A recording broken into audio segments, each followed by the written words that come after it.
Assalamualaikum warahmatullahi wabarakatuh. Perkenalkan, nama saya Tania Alekandra Theodora, NIM 2892150225 dari Fakultas Ekonomi dan Bisnis Program Studi Manajemen dari Universitas Pancasakti Bekasi.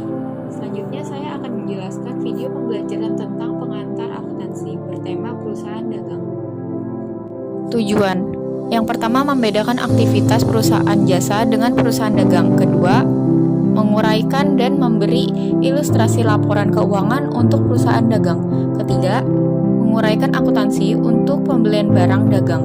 Keempat, menguraikan akuntansi untuk pembelian barang dagang. Kelima, menguraikan akuntansi untuk biaya transportasi, pajak penjualan, dan diskon dagang. Keenam, memberi ilustrasi karakteristik berpasangan transaksi perdagangan. Ketujuh, menyiapkan bagan akun untuk perusahaan dagang. Ke-8, menguraikan siklus akuntansi untuk perusahaan dagang. Ke-9, menghitung rasio penjualan bersih sebagai tolak ukur efektivitas penggunaan aset usaha. Metode akuntansi persediaan barang dagangan periodik vis perpetual. Yang pertama, metode periodik, suatu metode untuk menentukan harga pokok barang yang dijual dan nilai persediaan barang dagangan. Dalam metode ini, catatan persediaan tidak menunjukkan nilai barang dagangan yang tersedia untuk dijual dan nilai barang dagangan yang terjual selama periode tersebut. Kedua, metode perpetual. Dalam metode ini, setiap pembelian dan penjualan barang dagangan dicatat dalam akun persediaan dan akun harga pokok penjualan. Nilai barang dagangan tersedia untuk dijual dan nilai barang dagangan yang dijual secara kontinu disajikan di catatan persediaan. Pencatatan akuntansi pada perusahaan dagang. Perusahaan dagang adalah perusahaan yang kegiatannya membeli barang, menyimpannya, dan menjual kembali barang dagangan tersebut kepada konsumen tanpa memberikan nilai tambah. Nilai tambah yang dimaksud yaitu mengubah atau mengelola sehingga nilai dan atau harga barangnya menjadi tinggi. Oleh karena itu, sistem akuntansi yang digunakan juga sistem akuntansi perusahaan dagang. Selanjutnya ada contoh soal perusahaan dagang metode periodik. PT Cahaya Terang merupakan perusahaan dagang yang menggunakan metode pencatatan persediaan periodik. Persediaan awal barang dagang sebesar Rp3.500.000.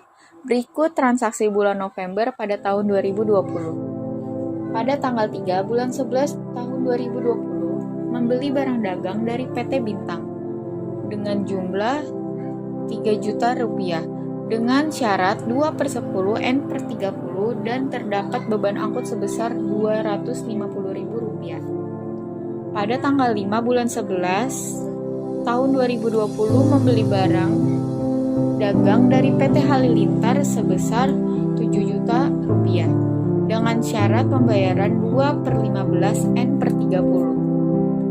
Pada tanggal 6 bulan 11 tahun 2020, pengembalian barang dagang yang dibeli dari PT Halilintar karena rusak sebesar Rp1 juta. Pada tanggal 10 bulan 11 tahun 2020, menjual barang dagang pada PT Gembira sebesar Rp800.000 dengan syarat 2/10 N/30 dan beban angkut sebesar Rp250.000. Pada tanggal 11 bulan 11 tahun 2020, membeli barang dagang dari PT Abadi sebesar Rp4.500.000 dengan syarat 2/10 N/30 serta beban angkut sebesar Rp500.000. Pada tanggal 12 bulan 11 tahun 2020, membayar hutang pada PT Bintang atas faktur tanggal 3 November tahun 2020. Pada tanggal 13 bulan 11 tahun 2020, pengembalian barang dagang oleh PT Gembira sebesar Rp1.600.000 karena tidak sesuai pesanan. Tanggal 14 bulan 11 tahun 2020, diterima pelunasan faktur tanggal 10 November tahun 2015 dari PT Gembira. Pada tanggal 20 bulan 11 tahun 2020, menjual barang dagang pada PT Sukses Cermelang senilai 6 juta rupiah dengan syarat pembayaran 2/10 N per 30 dan beban angkut sebesar Rp250.000. Pada tanggal 28 bulan 11 tahun 2020 pengembalian barang dagang dari PT Sukses Cermelang sebesar Rp1.500.000. Pada tanggal 31 bulan 11 tahun 2020 persediaan barang dagang akhir Rp900.000.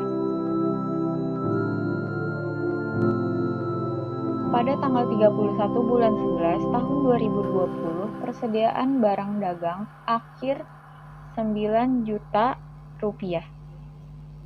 Selanjutnya PT Cahaya Terang Jurnal Umum periode November tahun 2020. Ini adalah tabel hasil perhitungan jurnal umum. Selanjutnya PT Cahaya Terang laporan laba kotor periode November tahun 2020. Ini adalah hasil perhitungan dari laba kotor. Contoh soal perusahaan dagang metode perpetual. PT Cahaya Terang merupakan perusahaan dagang yang melakukan pencatatan berdasarkan metode perpetual. Berikut transaksi bulan November pada tahun 2020. Pada tanggal 3 bulan 11 tahun 2020 membeli barang dagang dari PT Bintang dengan jumlah Rp3 juta dengan syarat 2/10 N per 30 dan terdapat beban angkut sebesar Rp250.000.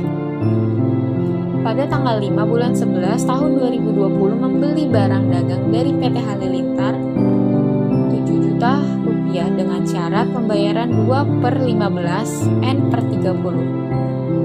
Pada tanggal 6 bulan 11 tahun 2020 pengembalian barang dagang yang dibeli dari PT Halilintar karena rusak sebesar Rp1 juta. Pada tanggal 10 bulan 11 tahun 2020 menjual barang dagang pada PT Gembira sebesar Rp8 juta. Harga pokok Rp6 juta dengan syarat 2/10 N per 30 dan beban angkut sebesar Rp250.000.